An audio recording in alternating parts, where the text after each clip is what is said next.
नमस्कार दोस्तों, मेरा नाम डॉक्टर सुरेखा भार्गव है और हम आज बात करने जा रहे हैं एनीमिक लोगों की। एनीमिया जो होता है, जिसको होता है वो ही जानता है किस तरीके से ये उसको परेशान करता है।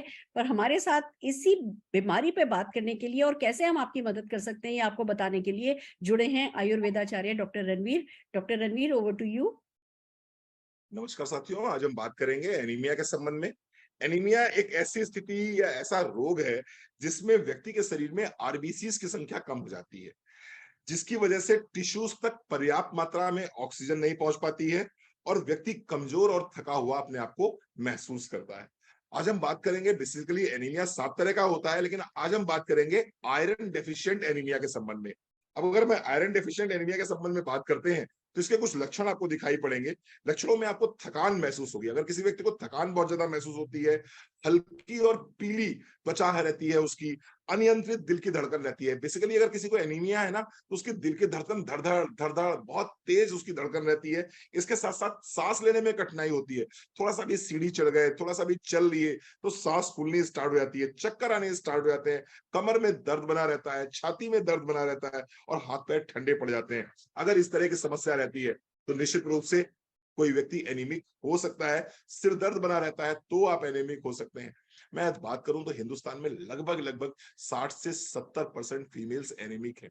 मैं बात ये बहुत गंभीरता से कह रहा हूं, पूरे होशो-हवास में कह रहा हूं। 60 से 70% फीमेल्स एनीमिक हैं। ये अलग बात है कि उनको पता नहीं चलता। जब उनके कलर में उनके जो कलर में हल्का सा पीलापन आना शुरू होता है, तो उनको लगता है शायद वो गोरे हो रहे हैं। उनको लगता है शायद उनकी फेयरनेस क्रीम काम कर रही है। सच्चाई ये है कि ये फेयरनेस क्रीम की वजह से आप गोरे नहीं हो रहे हैं। बेसिकली आप एनीमिक हैं, इसलिए आपको लग रहा है आप गोरे हो रहे हैं। तो अपना हीमोग्लोबिन टेस्ट कराइए और आप पाएंगे कि निश्चित रूप से आपका हीमोग्लोबिन 6%, 7%, 8%, 9% है, जबकि एक स्वस्थ महिला का हीमोग्लोबिन कम से कम 11.5% होना चाहिए। मैं फीमेल से एक चीज कहना चाहूंगा कि अपने स्वास्थ्य का विशेष ध्यान रखें, अपने खाने पीने का विशेष ध्यान रखें, अगर आप एनीमिया से बचना चाहते हैं। और इसके साथ साथ में अगर आप चाहते हैं कि आपको जीवन में कभी एनीमिया हो ही ना और आपका चेहरा पीला ना हो बल्कि गुलाबी हो, तो उसके लिए मैं कुछ प्रोडक्ट सप्लीमेंट्स आपको सजेस्ट करना चाहूंगा। पहला प्रोडक्ट है iron and folic acid. Iron and folic acid एक टैबलेट दिन में एक बार भी ले सकते हैं और ज्यादा एनीमिक है आप तो दिन में 2 बार ले लीजिए। खाना खाने के बाद लीजिएगा। कैल्शियम और आयरन के बीच में 2 घंटे का डिफरेंस जरूर रखिएगा। दूसरा प्रोडक्ट है विटामिन सी। अगर विटामिन सी के साथ में आयरन लिया जाएगा तो निश्चित रूप से आयरन जबरदस्त तरीके से काम करता है और इसकी जो एब्जॉर्बिलिटी है वो बढ़ जाती है।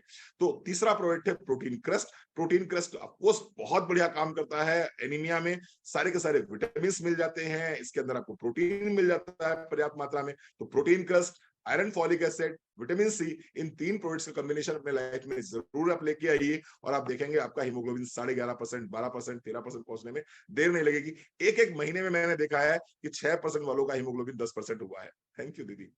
वाओ! एक-एक महीने में, अमेजिंग! इतना छोटा-सा इलाज है, पर इतना इग्नोर्ड ये टॉपिक है। हमें पता होता है हमारा 10 चल रहा है, 9 चल रहा है, 11 चल रहा है, कोई बात नहीं, क्या फ़र्क पड़ता है, पर वो बाद में फ़र्क पड़ता है। ब्लड ही है जो शरीर में ऑक्सीजन पहुँचाता है सब जगह और ऑक्सीजन ही है जो हमें हेल्दी रखती है और अगर ब्लड ही कम होगा, तो कैसे काम चलेगा? तो हम सबको अपना हीमोग्लोबिन ठीक रखना है और उसके लिए जो डॉक्टर रणवीर ने प्रोडक्ट सजेस्ट किए हैं, हमें वो फूड सप्लीमेंट काम में लेने हैं। और हमारे साथ प्रीति जी जुड़ी हैं जो बताएंगी कि उनको कैसे फायदा हुआ। Preeti ji, over to you. Thank you so very much ma'am. Good morning friends, मेरा नाम प्रीति है और बात कहूँ एनीमिया की तो मुझे पता ही नहीं था। जैसा सर ने बताया कि पता नहीं होता है, मुझे नहीं पता था। मुझे ठंड बहुत ज्यादा लगती थी, सर में दर्द और जैसे बताया कि हार्ट बीट बहुत ज्यादा तेज हो जाती थी, कहीं भी कुछ भी थोड़ा भी चल लेती थी। हाथ पैर बहुत ठंडे रहते थे, पूरी पूरा रात रजाई ओढ़ने के बाद भी मेरा जो हाथ पैर थे वो एकदम एकदम ठंडे होते थे बर्फ की तरह। तो ऐसे में मुझे मौका मिला एक सेमिनार में रणवीर सर से मिलने का और मैंने पर्सनली उनसे पूछा था इस बारे में। थैंक्स करना चाहूंगी Ranveer sir and Modi care को कि मुझे उन्होंने बताया आयरन और फोलिक एसिड प्रीति जी आप लीजिए। विटामिन सी मैंने उस बीच में लेना शुरू किया फ्रेंड्स, और सबसे बड़ी बात प्रोटीन लेना शुरू किया। तो उसके कारण अब मुझे थकान नहीं होती है, सर दर्द नहीं होता है और ठंड कम लगती है। सर्दियों में ठंड है तो ठंड लगेगी, पर अब मुझे जून में कभी बारिश हो जाती थी ना, तो मुझे तब भी रजाई ओढ़ने की जरूरत पड़ जाती थी, मुझे इतना ठंड लगता था। थैंक्स करना चाहूंगी मोदी केयर का, सप्लीमेंट्स का। Thank you so very much Sameer Modi ji, बहुत बहुत शुक्रिया।